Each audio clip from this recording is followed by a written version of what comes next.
Hello, everyone. We're past time, but we've been waiting for a few more people to straggle in. First of all, welcome. My name is Kathy Shea, and I am the City Archivist for the City of Huntington Beach. If you didn't know we had one, we do. It's me. Before we get going, I'd like to... Thank you, but... before we begin, we did have a little bit of a change in plans and venue and so forth, so I just want to clarify what our plans are for the event. First of all, of course, we're going to introduce our wonderful speakers today, learn more about what they're going to talk about. After they speak, we've invited our mayor, Barbara Douglas, she is, to come up and share her comments with our speakers and the audience today. After that, we will all adjourn to meeting room C and D, which is where we were originally going to meet, so that we can have some light refreshments. We can see some really interesting artifacts and drawings left over from the construction of Dion Neutra's library, our library now. And finally, of course, we do have some books for sale, not as many as we'd like, and Dr. Neutra has graciously agreed to sign them for all comers. So please be sure after this to head over to room C&D and enjoy that. I want to take a quick moment to recognize some people in the audience today. And certainly we have our Mayor Barbara Douglas, Councilwomen Rhonda Bolton and Dion Neutra with us today. We also have Planning Commissioners John Scandura and Ellen Ray, both of whom are longtime friends of the environment and of history, and their work is much appreciated. I know we have senior staff in the audience and the leaders of various community groups that and the members of those groups, and we so much value everything you do for our city every day, so thank you. I want to stop though and have a personal expression of appreciation to Ms. Jessica Framson, who is our amazing library services director, not just of this branch, but all of our branches. And when we first heard that the Neutras were going to come visit our library, I went in charging into Jessica and I said, the Neutras are coming, the Neutras are coming. And the first thing she said was, oh wow, wouldn't it be great if they'd agree to speak? So here we are today. So thank you so much, Jessica, for that. The one comment I would like to make, because I know we want to get on and hear the speakers, not me, is that when I think about this legacy of a heritage of the environment and architecture that we celebrate every day when we visit the library, I really think that it's kind of obviously demonstrated here. We're surrounded by nature. The exterior of our building reflects nature.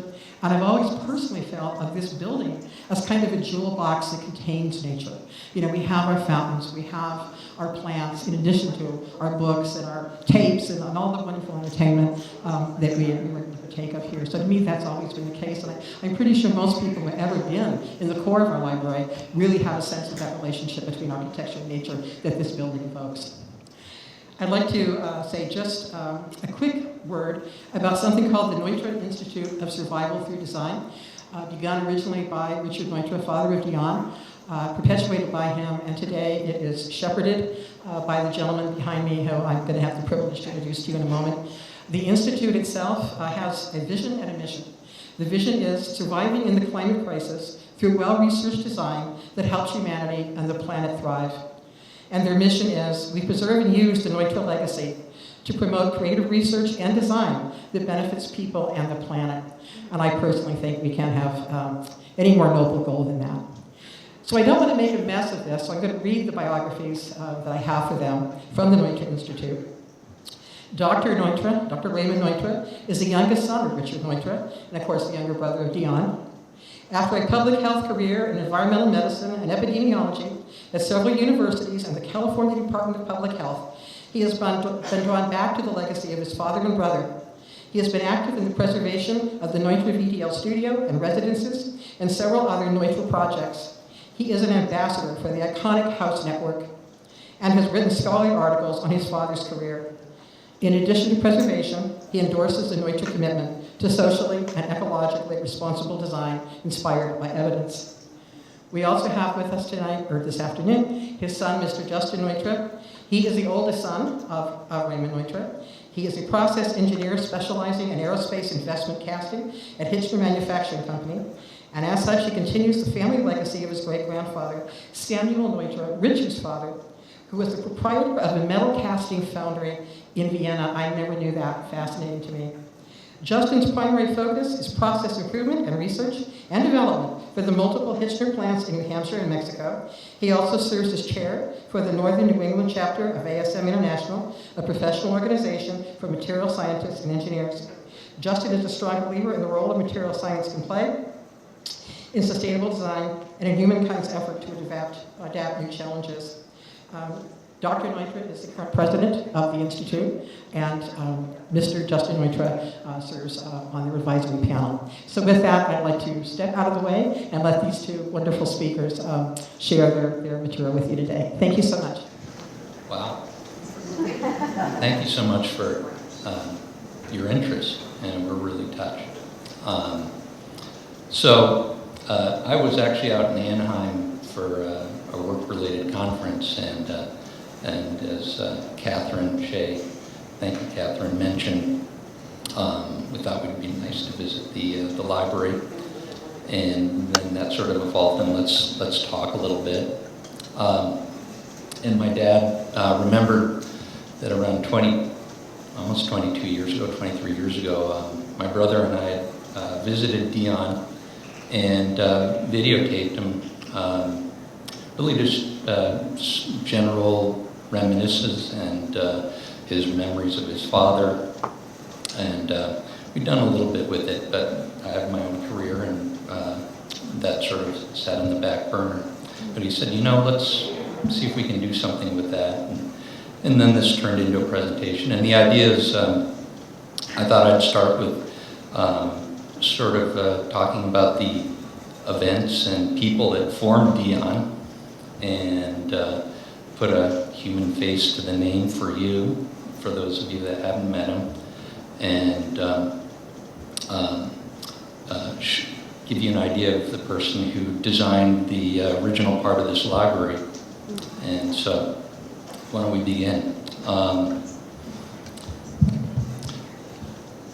Everybody can see this well?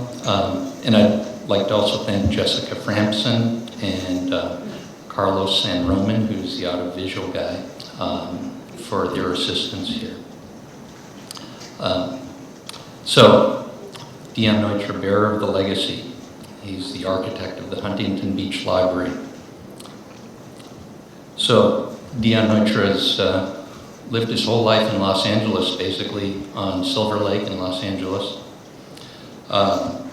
He's the son of Richard and Dion Neutra, and he's a witness and a participant of the early development and evolution of the mid-century modern architecture movement.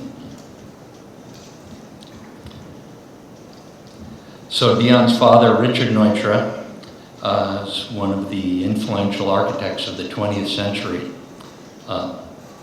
Richard and Dion Neutra were a professionally aligned married couple. They worked together to further the Neutra name in the field of modern architecture.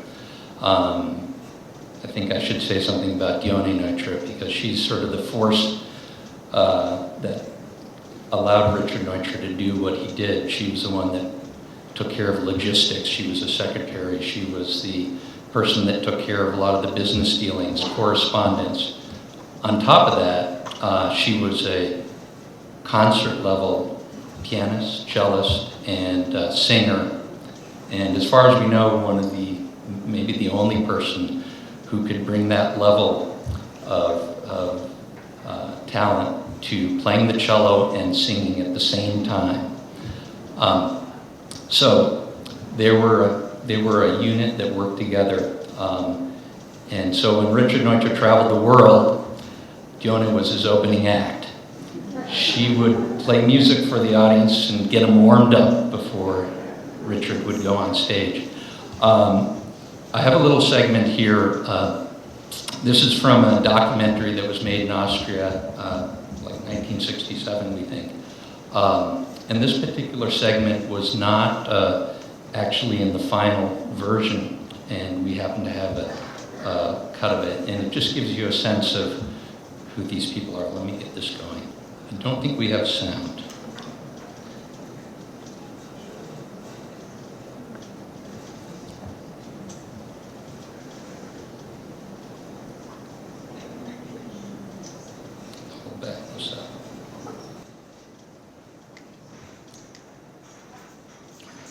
try this again. Und Pizzicato auch? Pizzicato und Springen Boot als Kontrast, ne? Das wäre gut. Also, französisches Lied, gut.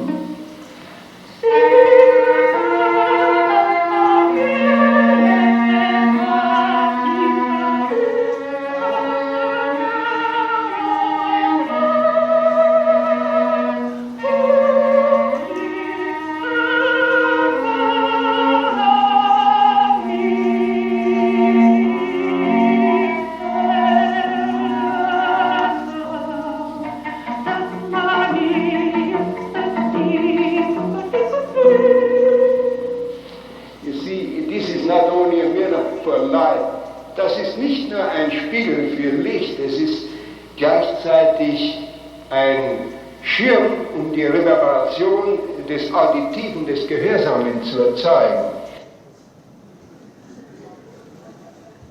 So there's a couple things I want to say as we're watching this, and I don't have it written down. So Dion is about 65 years old when this is what you're seeing here, and Richard was about 75. So you can see the dedication that they had to what they were doing. And you can also imagine what it was like to have parents like this for Dion and what an influence this was for him. So a little brief history about Richard and what happened, what were the events and the people that sort of led to his path and then formed Dion's path. On the picture on the left, you see Richard Neutra. By this point, he was an aspiring architect. He had gone to school. He was born in 1892 and died in 1970. But before he could become an architect, he was pulled into World War I. He was an officer in the Austro-Hungarian Empire. This is not his first choice or his plan. When the war was over, he finally was able to pursue his dreams. He had met Dion Neutra in Switzerland, and they had been married. By the time 1923 came around, he had to make the difficult decision to move to the United States without Dion to strike out. It wasn't going to be possible for him to pursue his dreams in Europe at that time. He had corresponded with Frank Lloyd Wright and also with the man in the top center picture here, Louis Sullivan. He had great respect for these people. Louis Sullivan is the grandfather of modern architecture in the United States. Richard was able to look Louis Sullivan up in Chicago in 1924. By this point, he was, as far as the public was concerned, a forgotten man. He was living in a hotel room. He was penniless. He was in poor health. He was being supported by a few benefactors. And Richard was able to talk to him, and 2 weeks later, Louis Sullivan passed away out of respect. Richard obviously was going to attend the funeral, and that's where he met Frank Lloyd Wright in person and was able to get a job with Frank Lloyd Wright in Wisconsin. So he was able to network. I guess this is a good example of why you want to network. And in the picture on the right, you see Frank Lloyd Wright. Richard is down in the lower part of the picture, and to the right is Richard's former boss in Europe, Mr. Mendelssohn, who was able to come to Wisconsin, and they got together. So this is where Dion comes into the picture. He was born in 1926. In 1925, Richard and Dion moved to California to join Rudolf Schindler, Richard's former classmate in Austria, and they lived in what is now the famous Kings Row house in Los Angeles, and they lived there until 1930. By this time in the center picture in 1929, Richard was able to build his first iconic house, the Lovell Health House, and on the right-hand side, this is 1935, you see Dion at this point sitting on the rooftop of the VDL research house that Richard and Dion were able to build and in the early 30s. So Dion was a witness to all these things happening and was absorbing all the events that had happened to his parents. For those of you that have been to Silver Lake, you can see the hillside on the far, on the right there, and Silver Lake looks totally different now, and Dion sort of witnessed that change over the years. So, as I mentioned, in the year 2000, we had videotaped my Uncle Dion, just for family remembrances, and we thought it would be important to capture his thoughts and memories. I'm pretty busy right now. I asked my youngest daughter, Nadine, who's a whiz with video editing and computer software, to see if she can get some of the segments out that we could share with you.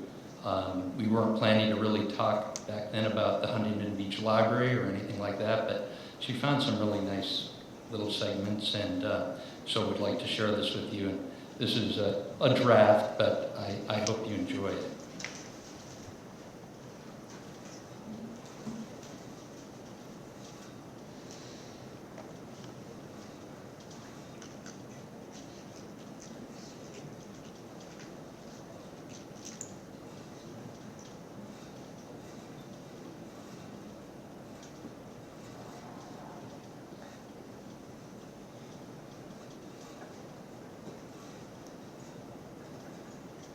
When I was about 2 or 3, I remember RJN taking me on a field trip to see the health house under construction.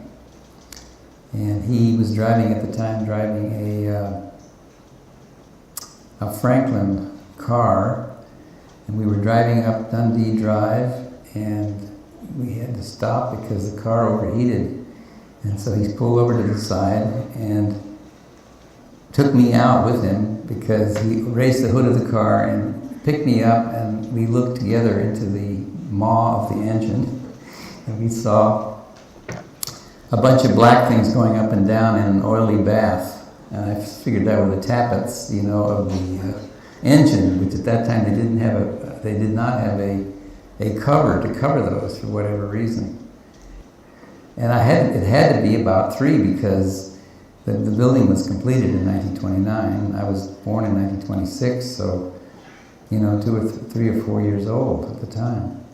The other memory I have early on was of the Kings Road house, where I would play. It was turned loose in the garden in the nude, and I enjoyed the feeling of enclosure, because there were kind of slopes.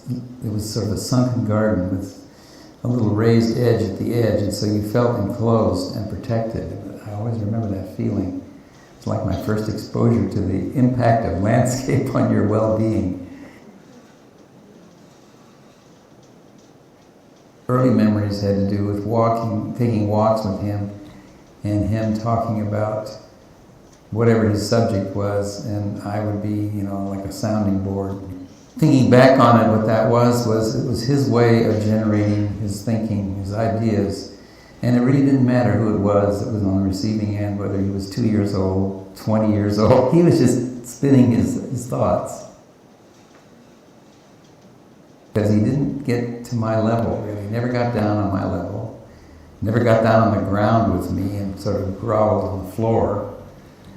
And I thought about that. He didn't have that talent. That was not his strong suit. He didn't to know really how to relate to people on an age-appropriate basis. It was absolutely not intentional. It was not something he was doing out of bad will or anything, not at all.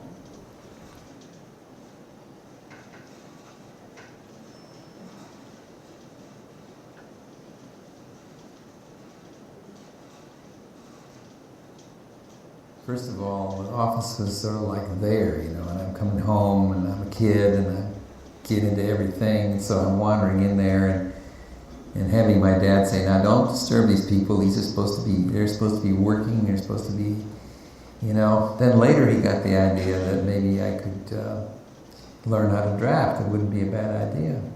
So he introduced me formally and said, I want to have Dion learn fundamental drafting skills, so he assigned me to somebody to help watch me. He gave me a board, a drafting board, and I would go in there and sit there with all the grown-ups. So I got acquainted with the draftsmen who were in the office at the time, and sort of participated to some extent in the banter that went back and forth between the people. There was a certain amount of conversation going on which would noticeably taper down and my dad would walk through. And I remember very vividly him saying to me, I'd like to teach this to you because I know it's one of my skills, I know how to do it, and I think you might find it handy someday in your life, but I don't want you to think that I'm telling you have to be an architect or anything like that. I just think this is a good experience for you to have on your belt. And he really presented it in a very kind of humanistic, appealing way. There was nothing coercive about it, really. But when I think back on it, it had those elements of coercion in it. It's like I never really had a period in my life where I really was allowed to have the space to step back far enough to say, what do I want to do? What would my interest be? Because I was drafting from an early time. I got to be very skilled. Naturally, you're drawn to something that you can do well. I did very well in high school in mechanical drawing classes. So it was like that process didn't happen for me in the same way that it does for most people.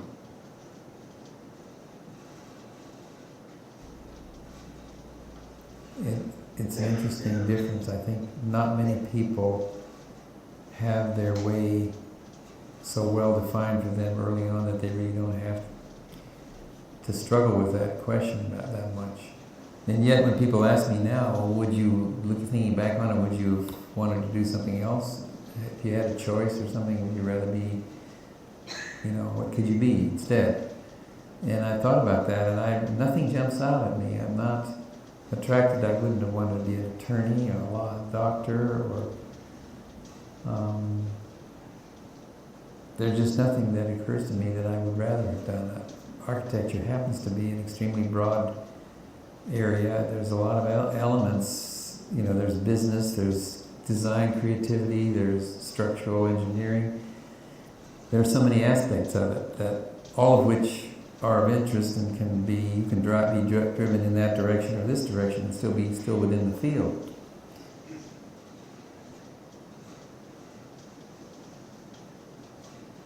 Because there are people that said, well, he'd show up on the site with his cape and cane, he would tap on the thing and say, rip that out. And that's really a total misrepresentation of his style at all. First of all, his tendency was most often when he found something that was wrong is to try to figure out a way around it somehow. Something in him didn't like to see things torn out.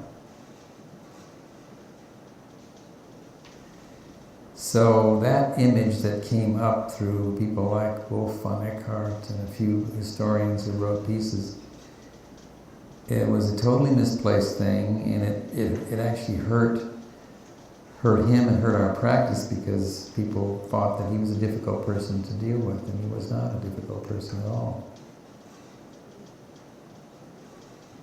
He was a soft-handled boss. I mean, he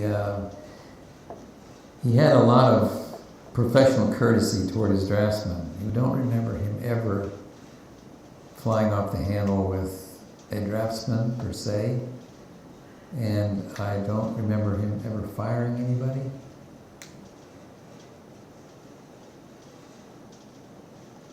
That was an interesting contrast to what the public perception is that what he was like.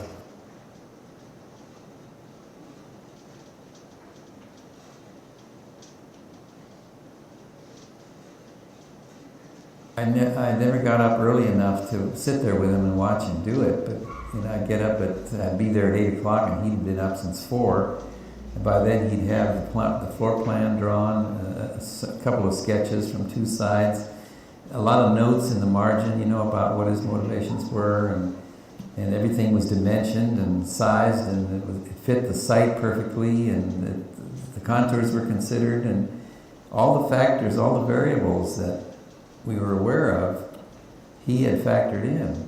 He was just a natural salesman, and had a great intuitive feel for how to present the argument so that it would be acceptable to the other person.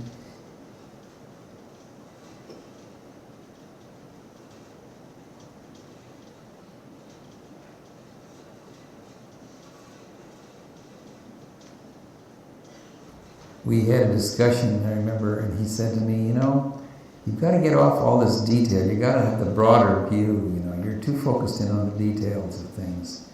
And it's time for you to take a wider look at things and not get so enmeshed in the detail. And I thought about that, and I happened to run into a notebook that he kept during the time he was building the Lemley building. It's sort of a supervision notebook.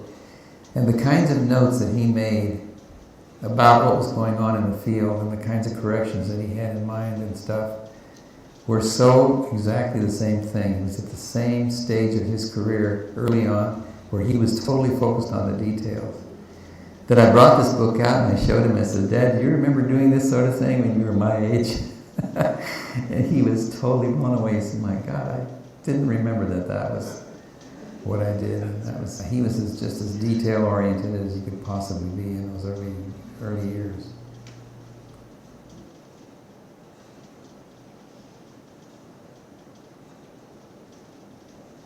Like some people start with a form, like Frank Lloyd Wright on Fifth Avenue would start with a snail-shaped form and say, let's see if we can fit a museum into this. He'd start with a formal shape of some sort, and then that became the container in which this project had to fit. And that's not at all the way it was in our case. It was much more designing from the inside out, if you will. It's not mean to say that RJN wasn't very conscious of a lot of factors involving the appearance of the building and whatever, but I think those were all continuing to have to do with the way people perceived and used the buildings. I mean, walking past the building and having it be attractive is part of enjoying life too. Said he didn't see a separation between utility and beauty. That was a pretty basic concept. In other words, he would always give nature as an example. Look at nature, look at a nautilus shell. Where does utility and beauty break off, They're seamless. It's just one. That's the way he wanted to think of his design, as the same thing. Innovation was a very important part of our work. And the magazine asked me to write an article about innovations of the Neutra practice. That was an interesting subject, and I enjoyed going through and giving a few examples, some of which I did and some of which RJN did, but it was a theme that was constant throughout the practice. People always try to analyze the work from a formalistic point of view. They say, it reminds me of the steel, it reminds me of Japanese influences. People have all kinds of need to trace back what it looks like to some kind of earlier teacher, exposure, whatever. And I've always thought that was secondary. I think that the most important contribution that my dad made was the fact that he intuitively tried to relate back to the earliest beginnings of man and nature. That was really his reference. And the fact that he got the health house so early on in his practice to design that building was just a stroke of wonderful luck, because it really was a metaphor for everything that followed. The whole notion of designing for health is really what the practice is all about. And so the forms that were used to express that are less important than the underlying philosophy that was trying to be expressed by doing these things. So a lot of the refinements and things that happened along the way were all in the service of that same thing. And I felt that later, you know, in my career, when even after he was gone, I was able to do things like the Huntington Beach Library, where I was able to bring more elements into that building than we ever had in any project while he was alive. But it was, to me, it was an extension of the same thinking and the same notion, the same tendency.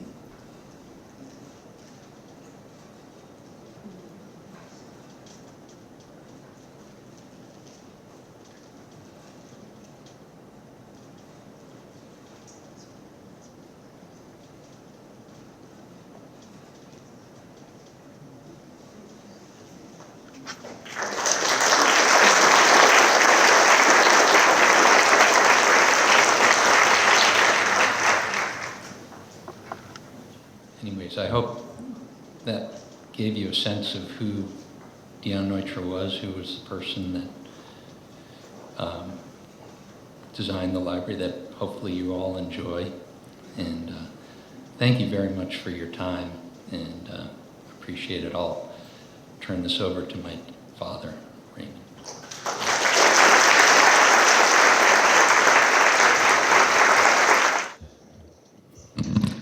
So I want to say thank you to Justin and to my 11-year-old granddaughter, Nadine, who put together a wonderful video. So while Dion carried a legacy, he is part of a train that goes back to Frank Lloyd Wright. And I want to talk about the relation of my father to Frank Lloyd Wright, and by extension, Dion's relation.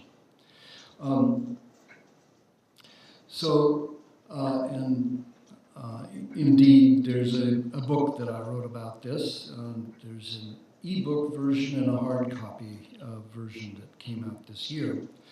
And what I will say is that, first of all, saying what was Wright and his followers rebelling against about the delayed pilgrimage to Wright and Schindler that my father made, how the accomplishments between 1923 and 30 put him on the world stage, and why he wanted to be cheap and thin, as Wright said. And yet Neutra was adopting and adapting and modifying Wright's 8 design tactics that he pushed early in his career. And then later, Neutra began thinking much more about the consequences of these design tactics on biology. And then we'll finish with a little more about the Neutra Institute that my father began in 1962 and Dion continued and has endowed. So what were they rebelling against? Let's see. It was this. Wright said, "The buildings standing then were all tall and all tight. Chimneys were lean and taller still, sooty fingers threatening the sky. Dormers were elaborate devices, cunning little buildings, complete in themselves, stuck to the main roof."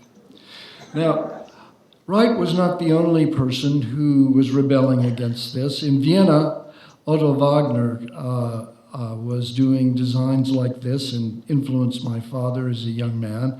And Adolf Loos talked about ornament as a crime, and that architecture was not art, but had to serve the purposes of the client. And also my father was influenced by reading the physiological psychology of Wilhelm Wundt, which made him think about the physiological and neurological consequences of design. And later in his career, it was early in his career, before he came to the United States, he worked with the landscape architect Gustav Amann. So these were all influences of him.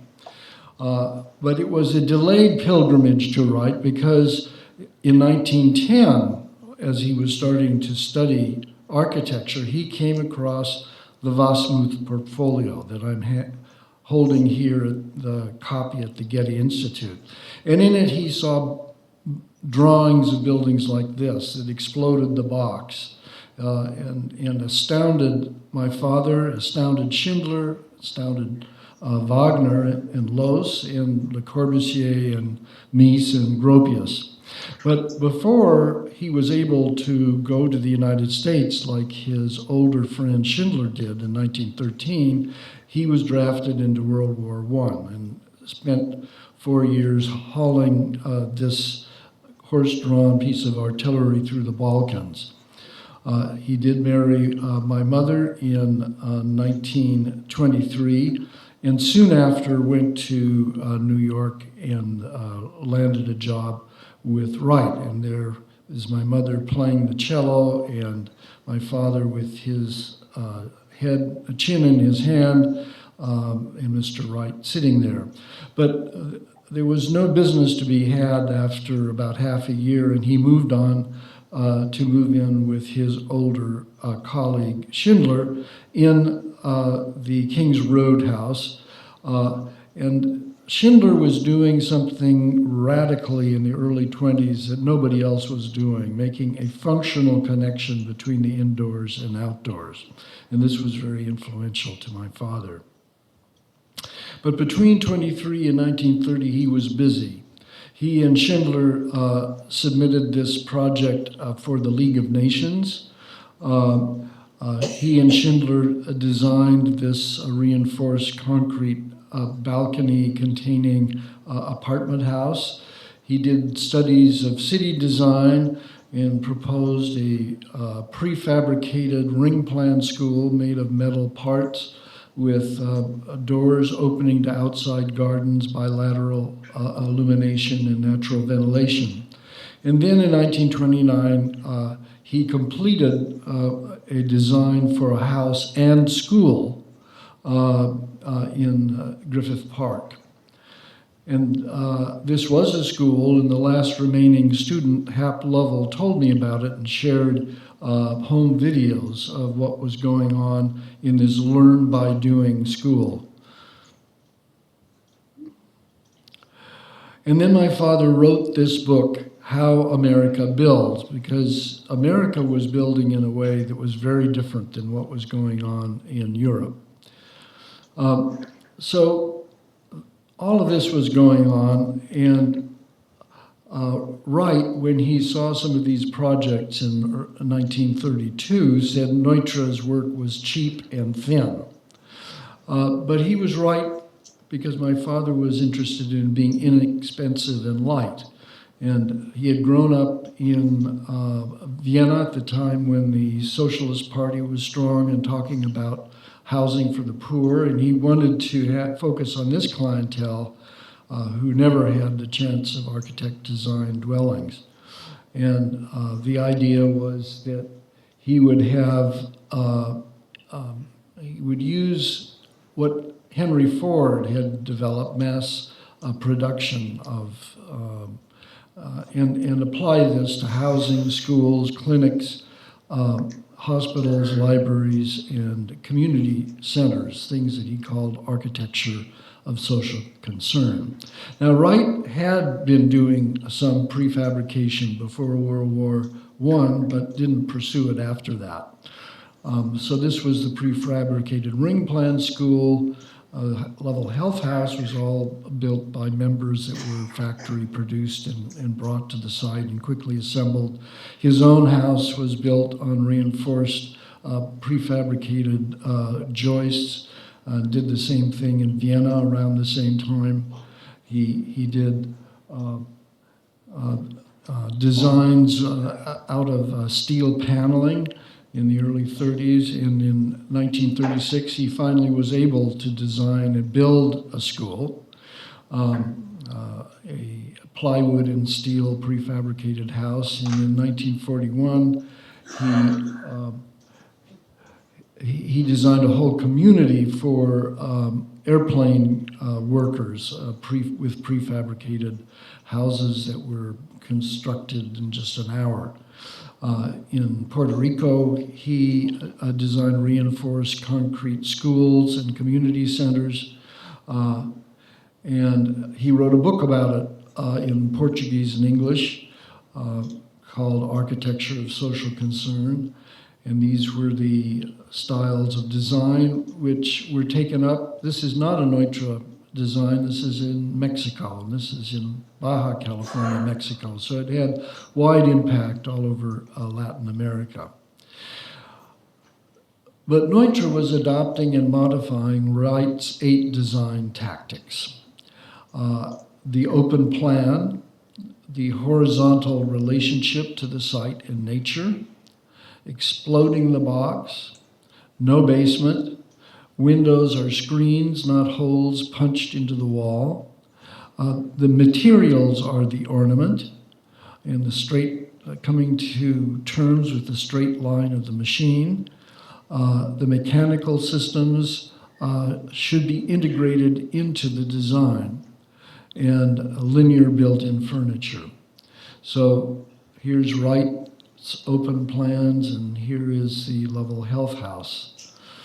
In 1932, the owner of this modern plant in Holland, who was named Kees van der Leeuw, invited my father in 1930, he had invited him to lecture in Holland. And then a year later, he came to Los Angeles, and there was a real connection between the two. They were both interested in ergonomic matters, in physiology of perception, architecture and health, the importance of what went on in the building, the program. And Case visited my father and was taken around in LA, and then at the end of the tour he said, "But where's your house?" And my father said, "Well, I live in a rented bungalow. I can't afford to build a house." And Case pulled out a checkbook and said, "How much do you need?" And that led to the experiment of 1932 Van der Leeuw studio and residences in Silver Lake. It was built with 2 stories to catch the view of the lake, with a garage door, a gas station garage folding door that opened out onto this balcony. So balconies were a big thing for my father's design. This is the Kelton Apartments, and openness to the outdoors. So the horizontal hug of nature, here's Wright and Wright. My father wrote a book, Nature Near Design, that was influenced by the Japanese, who had borrowed landscape of near and intermediate distances. And my father's first experience in 1922 was designing a forest cemetery, where he had to specify all the plants and which ones needed to be replaced in 50 years. And all of his early projects, the landscape architecture was part of the design. And his photographs, unlike many other photographs of the time, there was always exposure so that you saw what was outside. And these are various designs relating to nature. The Euler House, the film has been available on Amazon in the last few weeks, and people keep emailing me saying that they've seen it. I recommend it. And of course, the Kaufman Desert House, the Tremaine House, influenced by those designs in Puerto Rico. The Chewy House, this is a house in Virginia, Ojai. In Wright's architecture, there's a lot more going on inside, that in some ways more competition with what's going on outside. Le Corbusier had windows, but not so much interest in what was going on outside, as compared, let's say, to the Lovell Health House around the same time. Then there's the exploding the box, and of course the Gale House is the example which influenced the Dutch architects like Rietveld and the De Stijl style of architecture.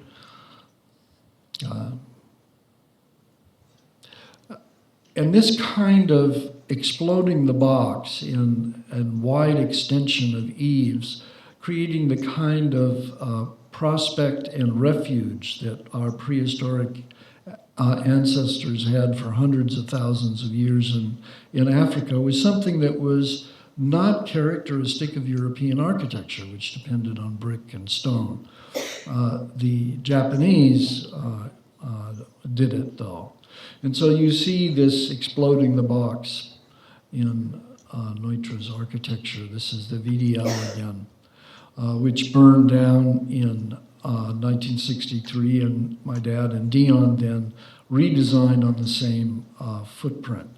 And so there were two wings separated by patios. So balconies and exploding the box, early 30s, all the way to the last design of my father in France in 1969. So windows as screens, not holes. Again, the Lovell Health House. And the VDL studio and residences, that metal paneled house that I mentioned before with sliding glass doors, and this wonderful house in Switzerland, and that last French house again. Le Corbusier used strip windows, but they're more sort of punched into the wall.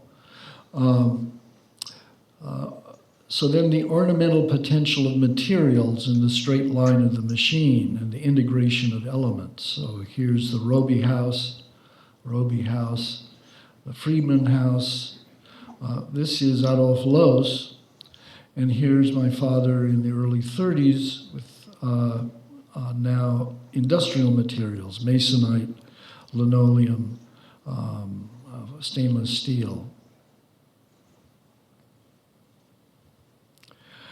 And then as we start with the Kaufmann House, materials start to expand, and we're having stone and different kinds of wood. The mechanical systems integrated into the design, so Wright paid a lot of attention to the lights. This is a school he did in Japan. Otto Wagner also integrated, these are aluminum heat vents in his post office. My father would have an awning, a strip light, and then ventilation for the roof plenum. Here's how this awning would come down and how the lights were hidden behind frosted glass so that you have this effect at night. After his Puerto Rico experience, my father was sent to South America on a lecture tour for the State Department, and he discovered that Kirchhoff and Hardoy of the Hardoy chair had come up with this idea of vertical wooden louvers that could move with the sun. So when he came back to California and was designing the Kaufmann House, he adapted this and made it so that they could lock. So not only would they protect against the sun, but against the wind that would come down from the mountains at dusk. And these louvers showed up in the Los Angeles Hall of Records and in the second version of the VDL house.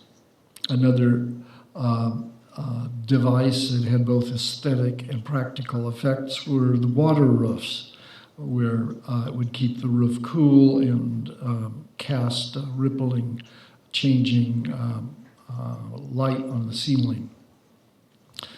Wright used this linear built-in furniture, and my father did as well.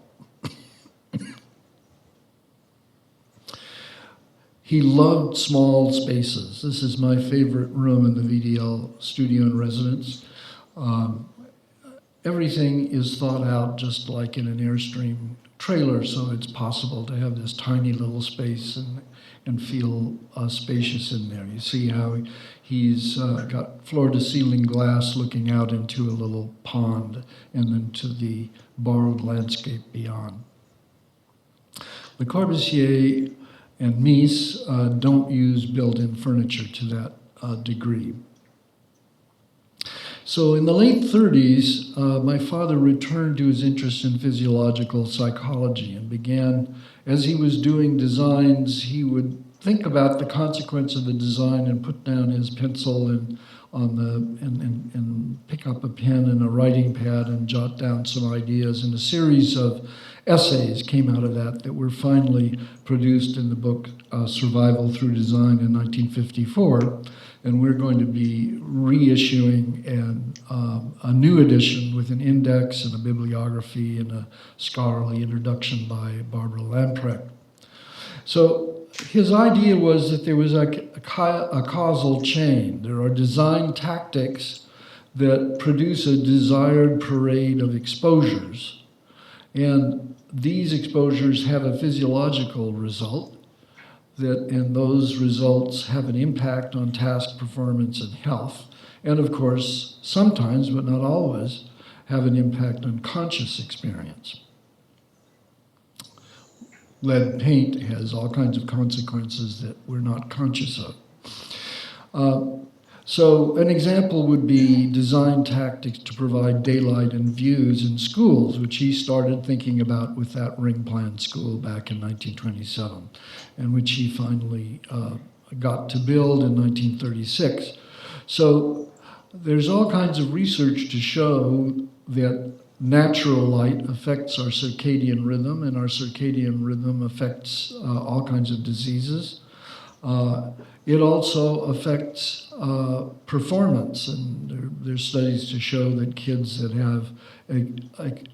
have the ability to get natural light and views do better on tests. So the parade of exposures is bright light, full spectrum light. Intensity and spectrum changes minute to minute. Large windows and skylights mimic the broad light source of the bright sky. And the ability to shift from homework to daydreaming is probably good, while we used to think it was a bad idea. There are physiological results, circadian hormones, unknown correlates with pleasure, focused work, EEG, and daydreaming, EEGs are different. And teachers and students prefer natural light and improve test scores. And when is a design tactic a necessity and when an amenity? Well, if it has impacts on health and performance, it's not an amenity. So the Neutra Institute for Survival Through Design started in 1962 by my dad with the hope that somehow his renown would be helpful to people that were doing evidence-based and responsible design then. And when he died, Dion took over the Institute, and his focus was more on preservation of the Neutra legacy. Here he is at the library with the then librarian. Someone may recognize her. So the vision